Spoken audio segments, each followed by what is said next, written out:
How's it going, guys? I'm bringing back an older what if from the channel. I'd like to ask you to like and subscribe, all that good stuff. And my most recent video, what if Goku was in Marvel, has been copyright claimed.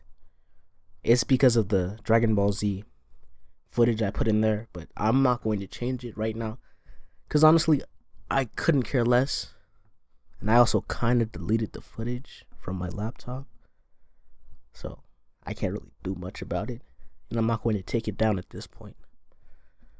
So let's just start the what if.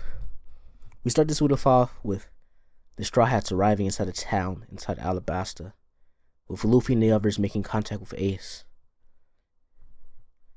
They begin socializing with each other. However, on the other side of the bar, Captain Smoker and Tashigi, who haven't really realized that the Straw Hats are there, the Straw Hats are brought to their attention because of all the noise they're making. As soon as Smoker meets eyes with Luffy, he kind of shakes in his boots, like he kind of freezes for a bit, remembering their fight from last time where he was utterly destroyed by Luffy. However, he quickly regains his composure, realizing that it is his job as a Marine to catch wanted pirates and criminals. Luffy and Ace had already realized that Smoker was there, seeing as they are ever vigilant,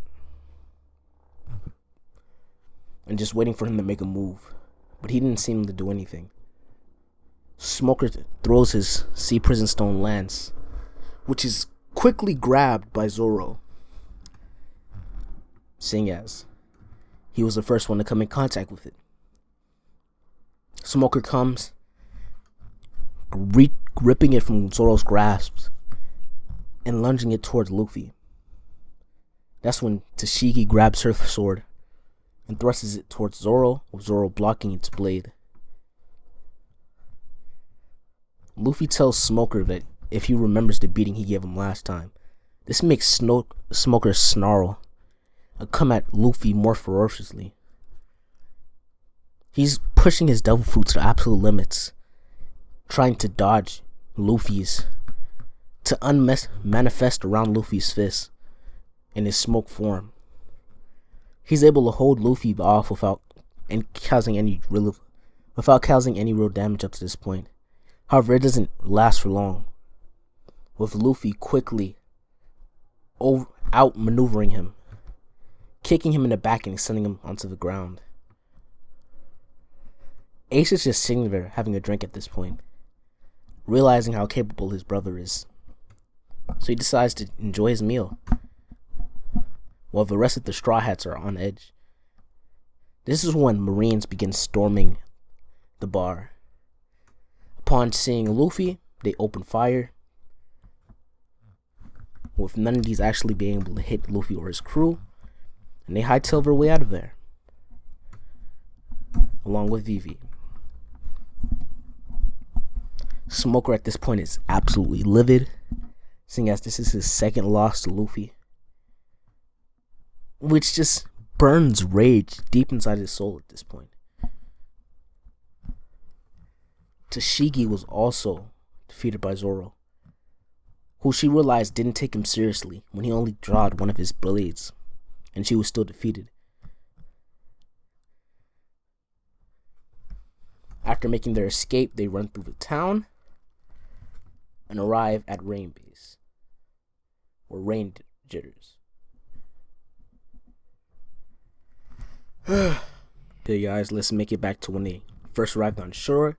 I'm not going to lie, I didn't include this in the beginning because I kind of forgot about it.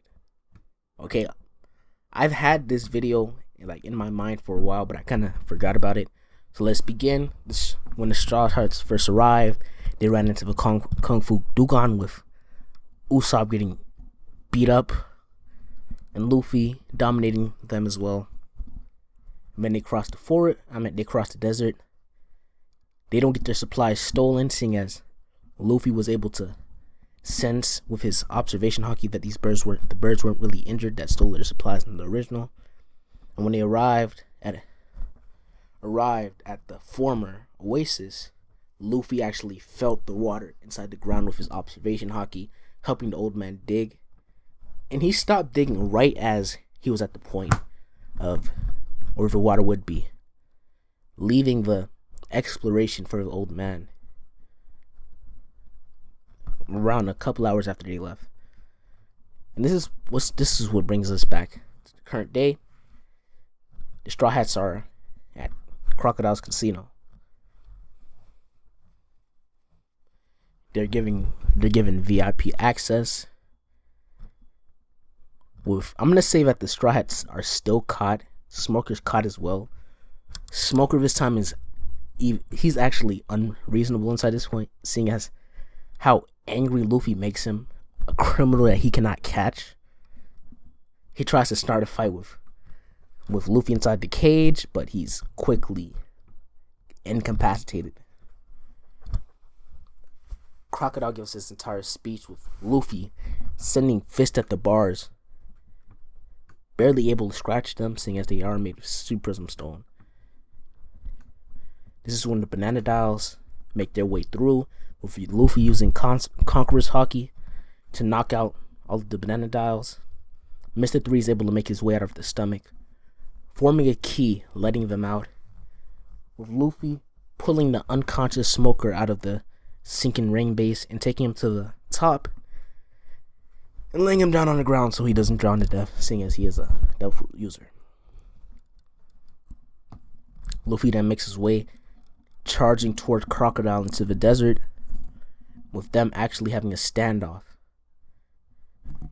Crocodile doesn't actually make his speech where he says how Luffy's a rookie and he was basically a big fish in a small pond when he was in the Blues.